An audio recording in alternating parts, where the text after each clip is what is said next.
Buenos días, muchachos.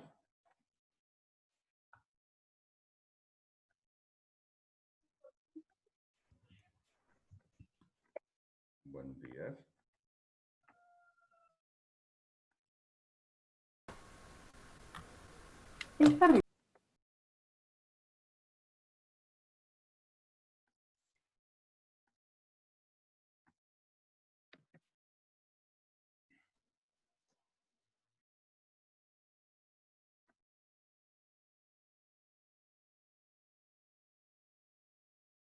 Bueno, muchachos, buenos días. Espero me estén escuchando bien.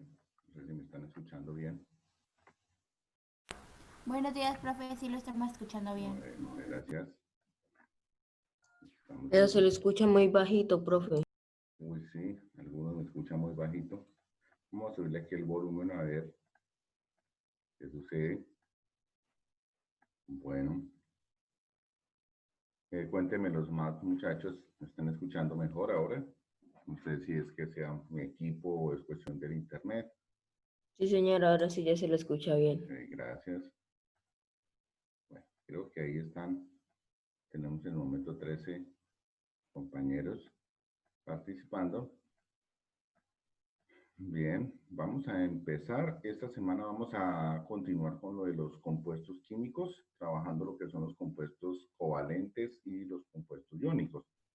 Este es el trabajo que se debe realizar entre la semana pasada, la semana próxima y la siguiente. Es decir, que es un trabajo que se debe desarrollar durante las 4 semanas, teniendo en cuenta que química solo es 1 hora semanal.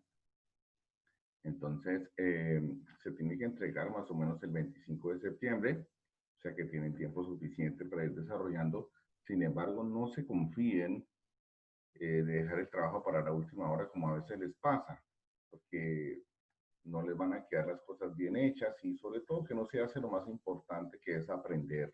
Y para aprender, pues de pronto pues, lo más importante es que le estemos dedicando el tiempo a cada asignatura. Bueno, vamos aquí a presentar la pantalla. Ahí está compartiéndose la pantalla. Vamos a... Entonces, muchachos, cuéntenme. Aquí vamos a unos ajustes. Entonces, listo. ¿Me están viendo bien la pantalla, muchachos? Sí, señor. Señor. Ok, muy bien. Bueno, entonces, Señor. no olvidemos, aquí está la clave para séptimo E, en la clave de Classroom. La fecha de entrega, como les estaba diciendo, es el viernes 25 de septiembre del presente por Classroom. Entonces, quiere decir que para química no se, apenas se entregan 2 guías en todo el periodo. Eso se debe, pues, a la solicitud que se hizo en el periodo pasado, debido a que, pues, en química, como es 1 sola hora semanal, entonces se hicieron 4 guías el semestre pasado, lo cual generó, pues, un poquito de dificultad para algunos, porque habían también habían también otras asignaturas en las cuales se necesitaba también dedicarles tiempo. Bueno, entonces, ¿qué es esto de los compuestos iónicos y compuestos covalentes? Bueno, en la naturaleza hay que clasificar las sustancias que nosotros vemos en 2 tipos de sustancias.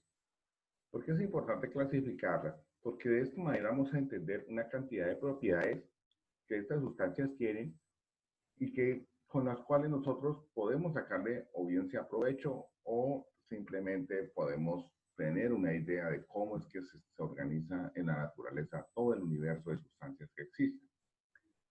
En los compuestos, cuando vemos nosotros en la naturaleza cualquier objeto, un pedazo de panela, el papel, lo que sea, siempre tenemos que tratar de imaginar que esa materia está conformada por partículas muy pequeñas, porque si cuando rompes la panela te das cuenta que cada vez son granos más pequeños, digo, cuando rompes un grano de sal, cada vez encuentras pedazos más pequeños. El papel podría, si alguna manera de dividirlo, romperlo, ahora, pero llegará un momento en que hay un pedacito tan pequeño que si lo divides más, pues ya no sería papel. Lo mismo sucederá con la sal, lo mismo sucederá con la panela. Esa partícula tan infinitamente pequeña puede ser o un átomo o una molécula, dependiendo si el elemento que estás dividiendo o la sustancia que estás dividiendo, entonces es un elemento o es un hablando de los compuestos, es decir, aquellas sustancias cuyas partículas más pequeñas son moléculas. ¿Y por qué son moléculas? Porque están unidas por otras más simples o más pequeñas llamadas átomos. Y estas sustancias más simples, llamadas átomos, tienen características definidas y únicas, como lo vimos nosotros en guías anteriores. Pero ¿cómo se unen los átomos para formar la molécula? ¿Y qué consecuencia tiene esto sobre toda la sustancia en particular? Pues gracias a la manera como se unen, podemos nosotros encontrar diversas características de las sustancias, como son el color, como son la densidad, como son la maleabilidad, si son sólidos, también el estado, algunos son sólidos, otros líquidos, otros gases, otros caen al suelo, se rompen, bueno, otros caen al suelo, rebotan. Todas esas características se deben específicamente a la forma como se unen los átomos.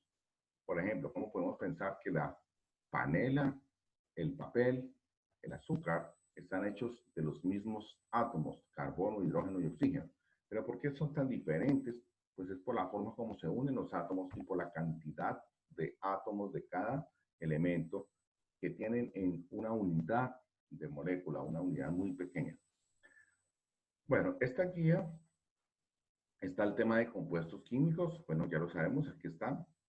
En la exploración, bueno, aquí tienes que reflexionar, y es la invitación que yo hago, porque algunas sustancias cuando caen al suelo se rompen. Es decir, algunos enlaces no permiten el impacto, porque lo que mantiene unidos los átomos es que comparten electrones, pero no todos los electrones comparten electrones de su última capa o su último nivel, y esta fuerza tiene límites. Por ejemplo, si al impacto está recibiendo una gran energía que va a hacer que se desunan esos átomos o esas moléculas, y por lo tanto entonces la sustancia se rompe. Mientras que otras lo que hacen es rebotar, o sea, tienen una energía tan fuerte que a pesar de que cae, entonces inmediatamente trata de regresar su energía al ambiente generando ruido, un sonido, pero simplemente rebota. Es decir, las moléculas, a pesar de que tienen una deformación, vuelven y se recuperan. Todo eso es el tipo de enlace. Es un poquito difícil de imaginarlo, pero pues al lograrlo hacer, entonces vamos a sacar mucha riqueza y comprender cómo es la naturaleza. Otras características de la materia. ¿Por qué el alcohol se disuelve en el agua, pero el aceite de cocina no lo logra? Son sustancias diferentes. Para que una sustancia se disuelva a la otra, tiene que tener el mismo tipo de enlace. Ejemplo, el alcohol es un compuesto tipo covalente polar. Lo mismo va a suceder con el agua, covalente polar, y por lo tanto, entonces, el alcohol se disuelve bien en el agua, pero el aceite es un tipo covalente apolar, lo cual no logra que esa sustancia se disuelva o se integre al agua. Entonces, ¿cómo se unen las moléculas en un grano de sal? Pues se unen por una atracción entre ellas, y ya lo vamos a ver, y que muchas de las veces el impacto no permite que mantengan esa fuerza de unión, y por eso entonces se rompen en otras más pequeñas. Bueno, ¿cómo explicas? O sea, que si tú golpeas un pedazo de panela, lo rompas con una piedra, es decir, en pedazos más pequeños, pero no sucede lo mismo si tomas un pedazo de plastilina o arcilla. Tomas arcilla o plastilina, la golpeas y no se rompe, simplemente que se deforma. Eso se debe a sus enlaces intermoleculares. Por eso algunas sustancias soportan muy bien el impacto. Otras sustancias, desde luego, no lo soportan. Bueno, esta partecita aquí, yo espero que todo esto, necesito que por favor estas preguntitas de exploración las coloquen ahí en su guía de desarrollo, además del trabajo del saber y el hacer. Entonces, los ladrillos se fabrican a partir de arcilla. La arcilla es un material que le agregas agua y empieza a tomar diversas formas, porque date cuenta las características que le da el agua al enlace de la arcilla. Entonces, se trata de unirse en los granitos de arcilla, de unirse, de formar un enlace, y entonces por los deformas, es decir, tratan de unirse átomos y moléculas, pero la unión no es tan fuerte, por eso lo puedes deformar. Sin embargo, después de que le das la forma de ladrillo, lo colocas en un horno, sometes al calor, entonces esos enlaces de esas partículas cambian, se vuelven más fuertes, y ahora tenemos que el ladrillo no permite deformación, está en un estado sólido, Y ahí es donde tenemos una característica importante de lo que es la transformación de los enlaces, en este ejemplo. Bueno, aquí entonces clasificamos en dos. ¿Cuáles son los compuestos iónicos? Entonces, muchachos, los compuestos iónicos son aquellos en los cuales sus átomos se unen como perdiendo y ganando electrones, ¿pero de quién? De su último nivel. Si recordamos el modelo del átomo, es como la cebolla cabezona, un centro y varias capitas.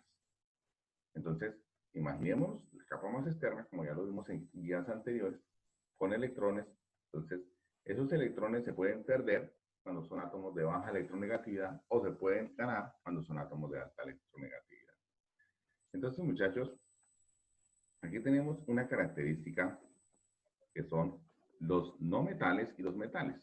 Los metales están a la parte izquierda de tu tabla periódica, mientras que los no metales están a la parte derecha de tu tabla periódica.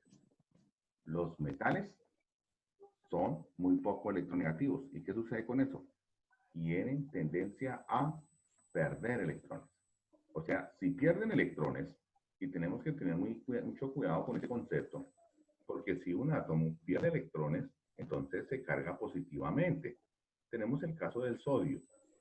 Si el sodio pierde electrones, entonces, si pierde electrones, se carga positivamente. Hay que tener en cuenta que aquí en química es diferente que en matemáticas, porque en matemáticas ganar es aumentar la carga positiva.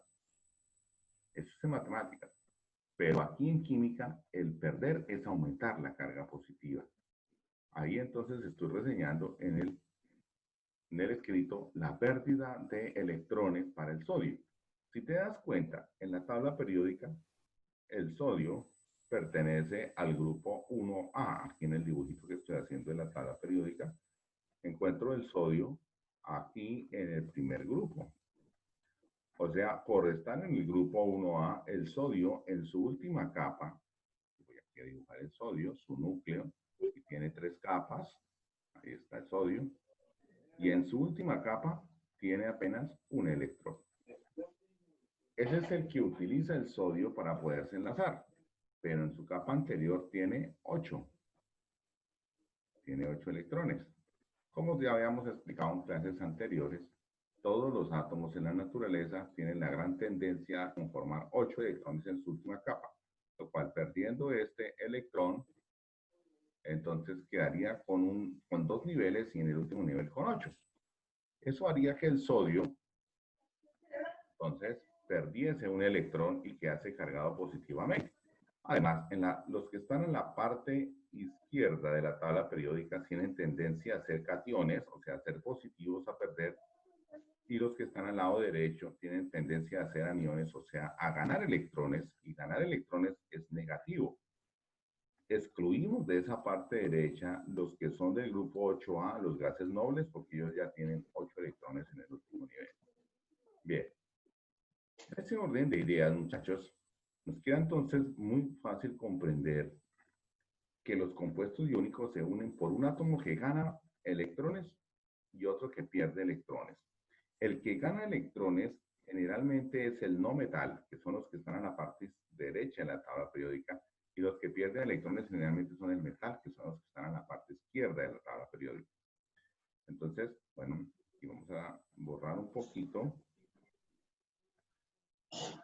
Por favor, a alguien se le prendió el micrófono. Le agradecería que lo apagara para que no nos interrumpiesen los mensajes aquí que estamos tratando de decir. Entonces, tenemos el caso aquí que el sodio pierde un electrón por ser del grupo 1A. Mírelo, aquí estás. ¿Cómo lo representas? Así en la forma en que está representándose así. Mire, sodio pierde un electrón. Ahí reflejo el electrón perdido. Mire cómo lo escribo en una reacción química.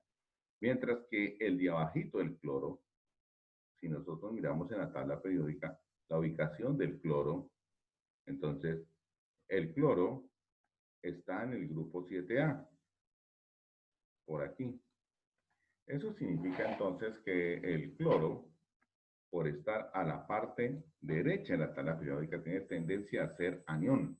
Tiene una electronegatividad muy grande, como lo hemos estudiado, y entonces él tiene tendencia a cargarse negativamente, porque simplemente gana electrones. Entonces, el cloro simplemente tiene 3 niveles de energía. Voy a hacer su núcleo. 3 niveles de energía. Y en la última capa de energía tiene 7 electrones. Por eso es del grupo 7A. ¿Sí? Porque tiene 7 electrones en la última capa. Es muy electronegativo, o sea, tiene una tendencia muy grande a ganar electrones. ¿Cuánto le faltan para completar 8? 1. Entonces, por eso el cloro siempre lo voy a escribir con su estado más estable, que es, mire, gano un electrón, que es una carga negativa, y al ganar ese electrón, que es carga negativa, el cloro queda cargado entonces como cloro menos 1. Y ahí lo estamos representando nosotros, muchachos, aquí, en el escrito de la guía. Y ahora entonces, si se encuentran muy cerca el sodio con el cloro, el sodio pierde su único electrón de valencia, se lo cede al cloro, y van a quedar sodio y cloro con cargas completamente contrarias. El sodio queda con carga positiva y el cloro queda con carga negativa, haciendo que se atraigan, como son cargas opuestas, y se forma una molécula de cloruro de sodio. Ahora, ¿cómo atrae la otra molécula de cloruro de sodio? Pues la otra molécula de cloruro de sodio, la parte positiva, va a unirse con la parte negativa de la anterior molécula, y así sucesivamente se van a formar entonces las moléculas de cloruro de sodio en diversas direcciones, como estamos nosotros mostrando acá, en este caso, aquí. Entonces se están formando las moléculas de cloruro de sodio en diversas direcciones, lo cual entonces está generando una atracción entre moléculas. Y este compuesto es un compuesto de tipo, por lo tanto, iónico, y es un compuesto que es el estado sólido porque las moléculas van a estar muy pegadas, bastante unidas, como pueden ustedes darse cuenta, pero guardan una unión específica. Tanto que si de algún fenómeno logra desarreglarlas, inmediatamente se van a romper unas con otras.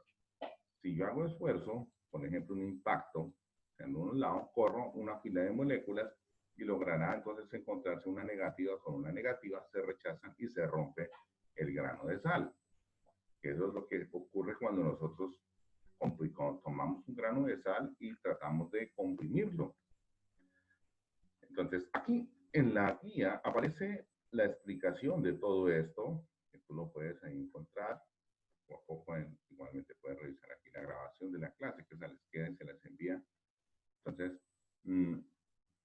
ustedes pueden de esta manera, también aquí en la explicación, visualizar, ¿sí? Por ejemplo, el sodio tiene una electronegatividad muy baja, su electronegatividad es 0.9, tú puedes comprobarlo en la tabla periódica, pertenece al grupo A, o sea, y para completar 8 electrones de último nivel, él debe perder ese electrón y quedar con el nivel anterior en el cual tiene 8, ya lo explicamos. Y el cloro, una electronegatividad muy alta, una electronegatividad de 3.1, una electronegatividad de 3.1, muy alta, puedes verlo en la tabla periódica. Pertenece al grupo 7A y por esta razón solo necesita un electrón para completar 8 en el último nivel. Si vamos a revisar otro caso, como el caso del calcio. El calcio pertenece ya al grupo 2A. En tablita periódica, ustedes pueden hacerme el seguimiento ahí, si tienen su tabla periódica. Miren, muchachos, el calcio pertenece al grupo 2A, ahí más o menos en la tabla periódica. O sea que el calcio en el grupo 2A, aquí le coloco 2A, aquí está el calcio. Y el calcio tiene 2 electrones en su último nivel, lo cual entonces para ser estable, porque está en la parte de los positivos en la tabla periódica, todos los positivos, el calcio para ser estable necesita perder esos 2 electrones. El calcio necesita perder esos 2 electrones. ¿Sí? Necesita perderlos, entonces yo lo voy a esquematizar así. Calcio, perdiendo esos 2 electrones. ¿Sí? Por eso queda cargado como más 2. Y aquí les voy a colocar los 2 electrones que pierde. ¿ya? Unido con el cloro gana un electrón. Y al ganar un electrón, el cloro queda cargado entonces negativamente. Sí, voy a explicar todo esto. Entonces, es un electrón ganado por el cloro y dos electrones cedidos por el calcio. Lo cual nos queda que el calcio, con sus dos electrones que cede, y el cloro con su único electrón ganado. Pero, ¿qué ocurre? Que son dos electrones los que están cediendo el calcio, pero un electrón es el que gana el cloro, o sea que no está balanceado. Si te das cuenta, hay dos cargas positivas y una negativa. ¿Qué tienes que hacer? Aumentar la cantidad de cloros. Miren, le coloco un 2, ahora sí. Un solo calcio con dos electrones, pero son dos calcios, dos cloros, perdón, con un electrón ganado para un total de dos electrones ganados. Y por lo tanto, la conformación del calcio y del cloro será en una molécula de cloruro de calcio, habrá un átomo de calcio por cada dos átomos de cloro. Es lo que nos representa entonces la conformación de este compuesto. Dos átomos de cloro por un átomo de calcio, y lo vamos a visualizar entonces ahí inmediatamente en la explicación en la guía. Ahí lo vamos a ver, vamos a borrar este pedacito. ¿Okay? Ahí en la guía, entonces aparece efectivamente, que acabamos de decir, mira, está explicado, ¿sí? Calcio cloro 2. Vean. Según la tabla periódica, vamos aquí a esta tablita periódica que les alcanzo a mostrar y hace parte de uno de los ejercicios que hay que hacer con los compuestos iónicos. Vamos a mirar calcio con flúor. Calcio, mira dónde está calcio, grupo 2A, unido al flúor con grupo 7A. Entonces, ya vamos a ver aquí calcio, grupo 2A, si quiere lo escribimos de una vez así. Si es de grupo 2A, pierde dos electrones, pero el otro es el negativo, el flúor, que es de grupo 7A. Si es de grupo 7A, gana un electrón. Entonces, pero si te das cuenta, entonces, aquí es al revés del caso anterior, son dos calcios, perdón, es igual al caso anterior. Entonces se necesita mayor cantidad de flúor. Entonces sería calcio, flúor, 2 en cada molécula de fluoruro de calcio. Serían dos átomos de flúor por un átomo de calcio. En el caso del aluminio con el azufre, vamos a hacerlo por acá, aluminio. Y vamos a ver la ubicación del aluminio.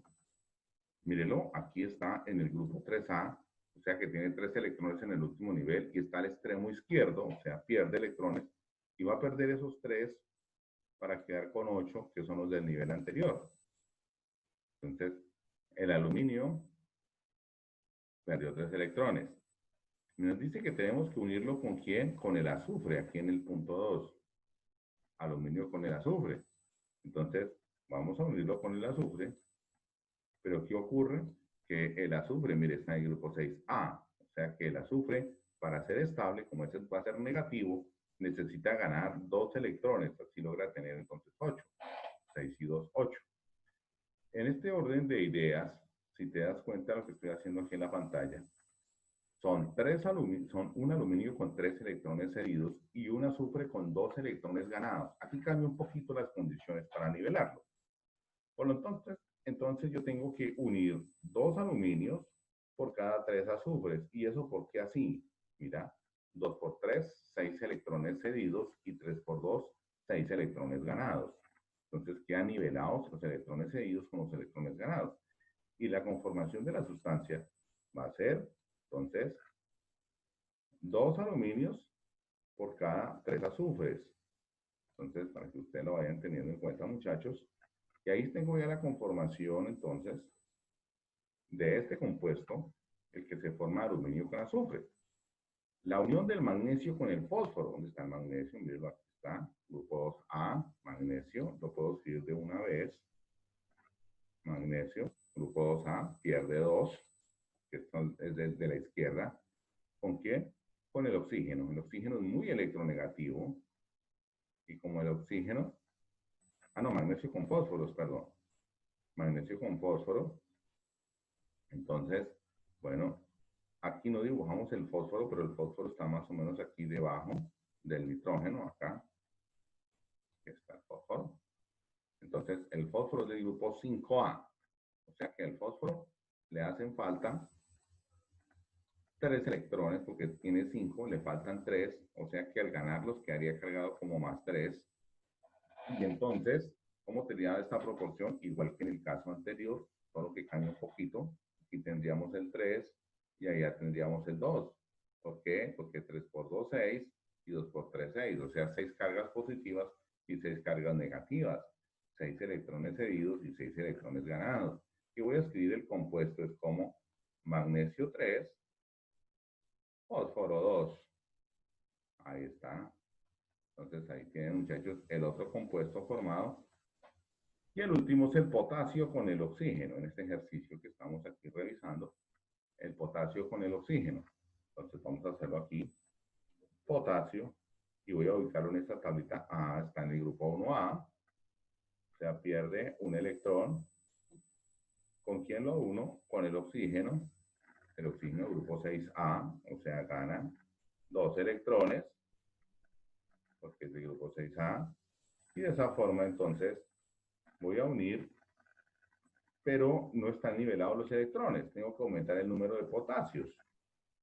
Aumento a 2, o sea, tengo 2 positivos y ahora 2 negativos, quedan perfectamente nivelados. Y me va a quedar entonces 2 potasios por cada oxígeno. Y aquí tengo el otro compuesto.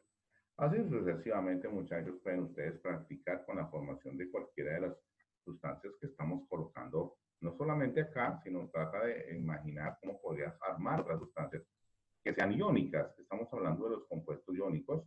¿Qué características tienen los compuestos iónicos? Pues que sus partículas más pequeñas, o sus moléculas más pequeñas, siguen siendo partículas de carga positiva o negativa, o sea, siguen siendo polares. Como ya le vamos a ingresar aquí a la compañera. Aquí le chapar. Ok. Bueno, aquí está la explicación, muchachos, de lo que acabamos de decir ahorita y todos. Y también se les ponen unos videos de YouTube para que ustedes complementen un poco más esto. Entonces, tienen las siguientes características los compuestos iónicos, muchachos. Entonces, hay que categorizarlos así. Los compuestos iónicos todos son sólidos a temperatura ambiente. El ejemplo más claro es la sal. ¿Sí? Los compuestos iónicos, entonces, son los llamados compuestos inorgánicos, o sea, dentro del material de los seres vivos prácticamente no encontramos ningún compuesto iónico, o sea, el material que conforma nuestras células, bueno, todo lo que somos nosotros, la biomasa, todo el material orgánico, entonces no están conformados por compuestos iónicos, están conformados por compuestos covalentes. Las partículas más pequeñas son iones también, con carga positiva y negativa, y prácticamente todos son solubles en compuestos polares como el agua. Entonces, ahora, los compuestos covalentes los vamos a revisar en la siguiente guía junto con sus características. Sin embargo, vamos a presentar aquí algunas características de los compuestos covalentes. Los compuestos covalentes, por ejemplo, son aquellos que se conforman por la unión de átomos mediante enlaces covalentes. ¿Pero qué es la característica de esto? Que la diferencia de electronegatividad es prácticamente mínima. Entonces, en este caso, por ejemplo, el caso del agua, la electronegatividad del hidrógeno es 2.1 y la electronegatividad del oxígeno es 3.4. ¿Sí? Si restas 3.4 menos 2.1, o sea, mayor menos menos nos da 1.3. Como vimos en la guía anterior, eso es menor de 1.7. Y cuando es menor de 1.7, el enlace es covalente. O sea que el hidrógeno y el oxígeno no pierden ni ganan electrones, sino que los comparten. Entonces, por eso, el hidrógeno tiene un electrón en su último nivel, pero el oxígeno, entonces, el oxígeno tiene 6 por su ubicación en la tabla periódica. Aquí los voy a reseñar según algunas representaciones, 2, 4 y 6, así. Entonces, estos son los electrones de valencia que estoy tratando de dibujar ahí. Entonces, la forma como ocurre es que se unen y de esta manera, entonces, ahora el hidrógeno va a quedar con 2 electrones, mientras que el oxígeno ahora va a quedar con 7. Pero recordemos que tiene que tener es 8, o sea que viene el otro hidrógeno con su único electrón de valencia, aquí está, y lo comparte entonces con el oxígeno. Y de esa manera entonces el oxígeno ahora sí, 1, 2, 3, 4, 5, 6, 7, 8 electrones de su último nivel, es decir que ahora el oxígeno cumple la ley del octeto, ese estado de naturaleza, y a esto se le llama entonces, que ha conformado a través de un enlace covalente, ha conformado entonces los 8 electrones en su último nivel. Cada pareja de electrones, este señor Lewis, la puede dibujar con una rayita, o sea que la unión entre oxígeno e hidrógeno aquí es que se comparte esta pareja, y aquí también se comparte esta pareja, y es que tenemos entonces de esta forma la representación de cómo se organizan los átomos en la molécula de agua. A pesar de eso, el oxígeno, como es si tiende a tener una tendencia más electronegativa, los electrones tratan de irse hacia el oxígeno, por eso va a generar su carga un poquito tendiente a ser negativa, mientras que el hidrógeno, su carga tendiente a ser positiva, generando una polaridad de la molécula del agua, que tú la puedes ver reflejada cuando el agua, tú la colocas sobre algún objeto, el agua tiende a pegarse sobre cualquier objeto, y eso se debe a esta circunstancia. Ella induce cargas positivo-negativas sobre el objeto, haciendo entonces que se vuelva como un imán y se pegan las cargas, se pegan por la atracción positivo-negativa, que obviamente no es muy fuerte. Por eso decimos entonces nosotros que el agua moja, y mojabilidad se refiere entonces a la característica de adherirse hacia superficies. Entonces, bueno, aquí estamos explicando entonces el enlace covalente, que es cuando la diferencia de electronegatividad es menos de 1.7. Sin embargo, los compuestos covalentes pueden ser polares como el agua o pueden ser no polares, o sea que comparten electrones, pero no van a quedar cargados ni positiva ni negativamente, es decir, van a quedar sin carga. Esto es propio de las sustancias en estado gaseoso, o sea que los compuestos covalentes pueden ser líquidos o pueden ser gases, aunque hay algunos compuestos covalentes son sólidos, pero la mayoría de los compuestos covalentes son líquidos o gases. Los que son covalentes o polares, o sea, cuya diferencia de electronegatividad es menor de 1,7, mayor de 0,3, son líquidos, pero aquellos cuya diferencia de electronegatividad es menor de 0,3 son gases. Entonces, muchachos, aquí en este dibujito que les estaba haciendo para que ustedes puedan revisar entonces en la guía, vamos aquí a revisar, creo que hay más ejemplos. Bueno, el caso del oxígeno con el oxígeno, muchachos, por ejemplo, que vamos a poner ahí, el oxígeno, si es el metal, un elemento con el mismo elemento, la diferencia de electronegatividad es 0. O sea que yo aquí voy aquí a colocarle los electrones de valencia al oxígeno. Aquí están 2, 4 y 6. Se los voy a colocar al otro oxígeno también, 2, 4, 2, 4 y 6. Ahí están. Y entonces, como tienen la misma electronegatividad, lo que hacen es, obviamente, compartir electrones de su último nivel, como estamos viendo acá. Y ahora los oxígenos tienen 8 electrones. 1, 2, 3, 4, 5, 6, 7, 8, porque como comparten ese último nivel los dos oxígenos, prácticamente entonces es la forma como se unen, pero no hay cargas positivo-negativas. Aquí estamos hablando de un enlace covalente apolar, muchachos. O sea que aquí puedo representarlo así, oxígeno, acuérdense, cada rayita es una pareja de electrones, y también lo represento entonces O2, ese es el oxígeno que tenemos en el aire, entonces representado por esa manera. Este tipo de enlace es el enlace covalente apolar, porque su diferencia de electronegatividad, si voy a restarla, 3.3 de un oxígeno con 3.3 del otro, nos va a dar 0, y ese 0 es menor de 0.3. Entonces aquí tenemos los dos tipos de enlaces covalentes. Los covalentes polares, si la diferencia de electronegatividad es menor de 1.7 pero mayor de 0.3, y por lo general son líquidos. Y los covalentes apolares, la diferencia de electronegatividad es menor de 0.3. Por lo general son gaseosos, prácticamente todos los apolares son gaseosos, porque casi no hay cargas positivo-negativas expuestas, entonces la atracción entre moléculas es muy mínima. Bien, entonces ahí tendríamos más o menos una idea de la explicación. Ustedes pueden regresarla aquí, el video, usted que se los envíe varias veces y también me pueden dar muchas preguntas al profesor. Bueno, aquí estoy explicando el caso del agua, enlace la covalescencia del agua, ¿sí?